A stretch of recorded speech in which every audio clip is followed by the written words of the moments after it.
नए साल की पूर्व संध्या पर हर बच्चा बहुत खुश होता है और ऐसा ही एक बच्चा था, छोटा जॉनी, जो बहुत खुश था क्योंकि वह नए साल की पूर्व संध्या पर अपने पिता के साथ बाजार जा रहा था ताकि वह अपनी पसंद की कई चीजें खरीद सके।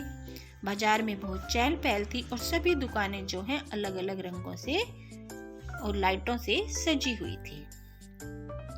जब वह बाजार में घूम रहा था और इधर उधर देख रहा था तो जॉनी ने एक दुकान देखी। उसमें बहुत सारे पिंजरे में बंद पक्षी थे।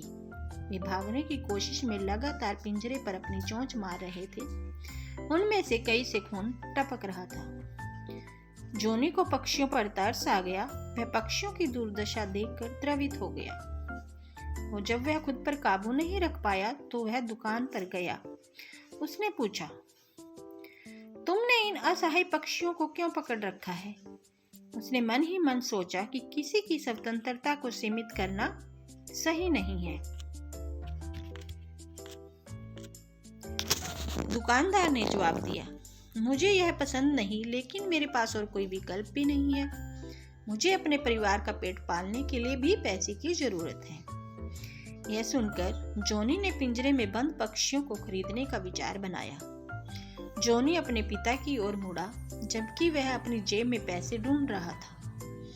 उन सभी वस्तुओं का क्या होगा जो तुम खरीदने की योजना बना रहे थे, जॉनी? जॉनी के पिता ने उससे पूछा। कुछ पल के लिए जॉनी उलझन में पड़ गया, लेकिन उसने तय कर लिया था कि पक्षियों की मुक्ति किसी भी उत्सव से ज्यादा जरूरी है। उसने अपने पिता का हाथ अपने हाथ में लिया और उसे थाम लिया।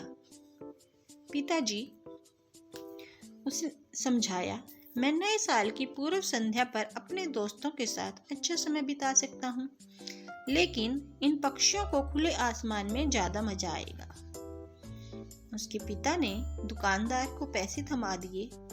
उसने उससे कहा, तुम इन पक्षियों को आजाद कर सकते हो और कल से दुकान पर मेरे साथ काम करना। मैं मालिक को मना लूंगा कि वह तुम्हें एक सम्मानजनक पद पर नौकरी पर रख ले। दुकानदार बहुत खुश हुआ और उसने पिंजरा जॉनी को थमा दिया। जिसने पिंजरे का दरवाजा खोला, सभी पक्षी एक एक करके हवा में उड़ गए। जॉनी ताली बजाने लगा। अब पिताजी, वे अपने परिवार और दोस्तों के साथ नया साल मना सकेंगे। मैं आपका बहुत आभारी हूँ। नए साल का इससे बड़ा तोहफा कुछ नहीं हो सकता। जॉनी ने राहत भरी आवाज में अपने पिताजी को जवाब दिया। जैसे ही उन्होंने उसे गोद में लिया, उसके पिता ने टिप्पणी की, तुम इसके लायक थे मेरे प्यारे बेटे।